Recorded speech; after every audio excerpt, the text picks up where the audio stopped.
ગોંડલનું રાજકારણ દિવસે દિવસે અલગ અલગ ગલીઓમાં ફરી રહ્યું છે અને આમ આદમી પાર્ટીના નેતા જિગીશા પટેલે થોડાક દિવસ પહેલા આ જ ગોંડલના ધારાસભ્યના પુત્ર ગણેશ જાડેજા અને અન્ય લોકો પર ખેડૂતોને ફટકાર્યા છે અને પોલીસ તેમનું આરોપીમાં નામ નથી લખતું તે મામલો લઈને પહોંચ્યા હતા રાજકોટ જિલ્લાના પોલીસ વડાના પાસે અને તેમણે ફરી એક વખત આ કડદાનો અને ખેડૂતોનો મામલો કલેક્ટર પાસે ઉઠાવ્યો છે। વૈષ્ણવજન તો તેને કહીએ જે પીડ પરાઈ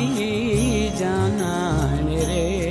આપ જોઈ રહ્યા છો નવજીવન ન્યૂઝ અને હું છું આપની સાથે તોફિક ગાંચી। ગોંડલમાં જે પ્રકારની અત્યારની પરિસ્થિતિ ઉદ્ભવી છે અને આમ આદમી પાર્ટીના નેતા જિગીશા પટેલ ત્યાં ગટરનો પ્રશ્ન હોય, ખેડૂતોનો પ્રશ્ન હોય, કાયદો વ્યવસ્થાનો પ્રશ્ન હોય, આવા પ્રશ્ન સતત ઉપસ્થિત કરી રહ્યા છે અને થોડાક દિવસ પહેલાં આ જ ગોંડલના એક ખેડૂતને ફટકારવામાં આવ્યો હતો માલ વેચવાને લઈને અને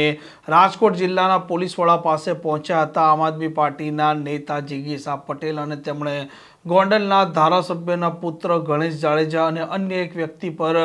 આરોપ લગાવતા કહ્યું હતું કે પોલીસ તેમના વિરુદ્ધમાં કોઈ ગુનો દાખલ નથી કરી રહી અને આ ખેડૂત છે તેના પર દબાણ બનાવવામાં આવી રહ્યું છે અને તેમણે જિલ્લા પોલીસ વડાને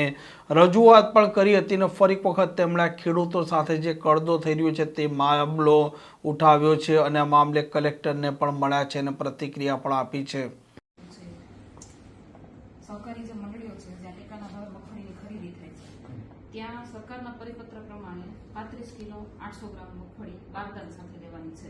બરાબર। તો મંડળીઓ દ્વારા એ 36 કિલો અને 200 ગ્રામ ભરવામાં આવે છે, બરાબર। તો આવું ગોંડલના તમામ જે 4 મંડળીઓ છે ચારે 4 મંડળીમાં આવું થાય છે। 3 મંડળીના તો મારી પાસે સીસીટીવી મતલબ જે લાઈવ છે, મારું ફેસબુકનું લાઈવ છે એના માધ્યમથી મારી પાસે એના પ્રૂફ પણ છે અને જામવાળી જે મગફળી કેન્દ્ર છે ને એના અમને ખેડૂતોના ફોન બી આવે છે, બરાબર। હવે મારી માંગણી તમારી પાસે એવી છે કે આપણે જે નોડલ ઓફિસર જે આપણા જે સરકારી મંડળીમાં આવે છે એને યોગ્ય તપાસાની સોંપો અથવા તો તોલમાપ અધિકારીની નિમણૂક કરો એટલે દૂધનું દૂધ અને પાણીનું પાણી થઈ જાય, બરાબર। આ સિવાય ખેડૂતો અવાજ ઉઠાવે ને તો પકડી મારે। હા, એ તમને કાલ પરમ દિવસની ઘટના હા, હું તમને એ જ કહું છું સાહેબ કે અમે એ ખેડૂતે મને ફોન કર્યો, હું ત્યાં ગઈ, મારી પાસે એનો આખો વિડીયો રેકોર્ડિંગ છે કે એ લોકો 36 કિલો 100 ગ્રામ ભરે છે। મારું ત્યાંથી નીકળી ગયા પછી એ ખેડૂતને અપહરણ કરે છે, એનો મોબાઈલ લઈ લે, એની ચાવી લઈ લે બાઇકની અને એ ખેડૂતને ત્યાં મારે છે। હું ત્યાંથી નીકળી એટલે ખેડૂત ભાઈ છે આપણી વિમલભાઈ, બરાબર, એ મારી સાથે હતા એટલે પાછા ત્યાંથી નીકળ્યા નહીં એટલે મને શંકા ગઈ। હું ફરી પાછી ત્યાં ગઈ ને એટલે ખબર પડી કે જિગીશાબેન આવે છે એટલે એને આ ભાઈને મારવાનું બંધ કરીને એને શર્ટમાં જે પાટાના નિશાન હોય ને એ બધું ખખેરવા માંડ્યું અને આ બધી વસ્તુનો આ બનીને તો હું ત્યાં ગઈ એટલે એનો મોબાઈલ જે જટી લીધો તો પરત કર્યો એનો વિડીયો પણ અમારી પાસે છે, એની ચાવી જટી લીધી હતી એ પરત કરી એનો પણ વિડીયો અમારી પાસે છે અને છતાંય પોલીસ તંત્રની અમારી ફરિયાદ નથી લેતી 24 કલાક ઉપર થઈ।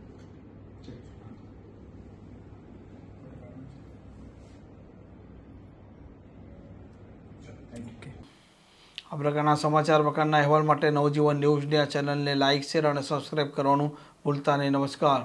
વૈષ્ણવજન તો તેને કહીએ જે પીડ પરાઈ